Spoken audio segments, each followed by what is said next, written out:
Je lis du livre de Esther, chapitre 8, au verset 12, ce qui suit. Et cela en un seul jour, dans toutes les provinces du roi Assuérus, le 13e du 12e mois, qui est le mois d'Adar. Prions. Notre Seigneur et notre Dieu, nous allons une fois de plus découvrir cette référence, que le Saint-Esprit nous aide à bien comprendre ce que nous lisons et que nous soyons à même de voir combien tu es bon pour nous. Cette grâce, nous te la réclamons au nom de Jésus et pour ta gloire éternelle. Amen. Je lirai qu'une petite partie du verset 12, à savoir le 13e du 12e mois, qui est le mois d'Adar. Alors, je vais prendre un raccourci. Le 12e mois, c'est décembre pour nous. Mais là, la Bible dit c'est Adar. Donc, le roi dit, c'est l'exemple, le 13 décembre, je dis bien que décembre, ce n'est qu'un exemple pour ta compréhension. Le 13 décembre, que les Juifs peuvent se défendre. Rappelle-toi, pas attaquer, non, mais se défendre. Si quelqu'un vient pour les attaquer, ils peuvent se défendre. On retourne au livre de Esther, chapitre 3. D'accord? Et on va voir la date à laquelle ils devaient tuer les Juifs. Verset 13, la fin dit, je lis tout le verset 13 pour que tu comprennes mieux.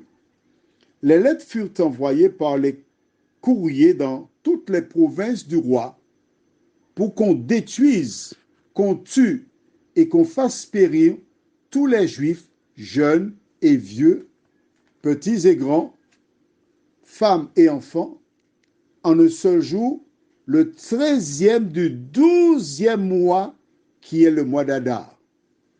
Donc, en clair, l'ordre initial, c'était le 13 décembre de massacrer les Juifs. L'ordre nouveau est lequel? Le 13 décembre, en un seul jour, les Juifs ont le droit de se défendre et de tuer ceux qui vont les attaquer. Moralité. Le deuxième édit du roi indirectement annulait le premier.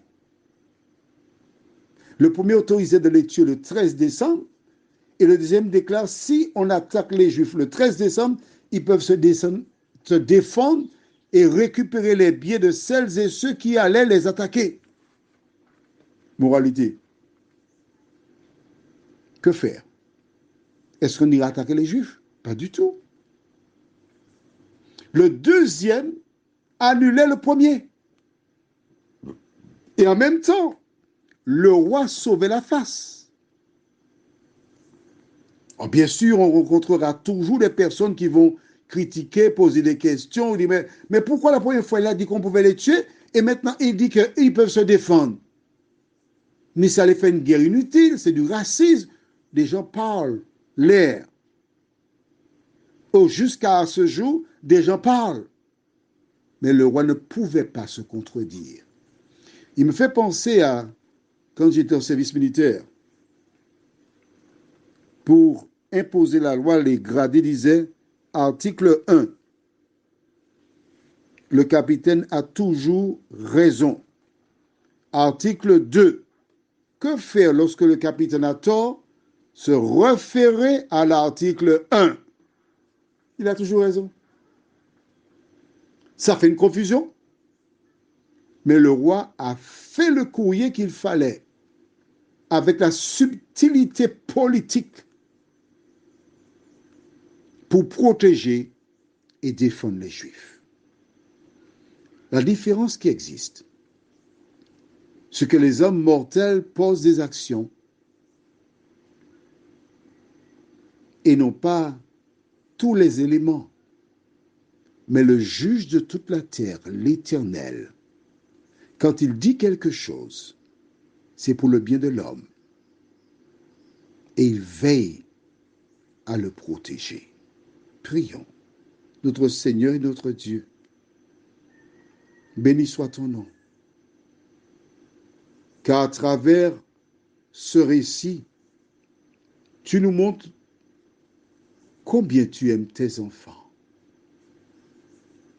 Des hommes cherchèrent à les détruire, mais la foi inébranlable en Jésus permit à ces personnes de croire que tu étais avec eux, tu les protégeais et tu les garderais jusqu'à la fin. Merci Seigneur de nous aider à comprendre que tu es le même, tu ne changes pas. Et tout ce qui nous reste à faire, c'est d'obéir à ta parole. Merci pour cette grâce, au nom de Jésus et pour ta gloire éternelle. Amen. Je te souhaite une bonne nuit sous le regard de Dieu.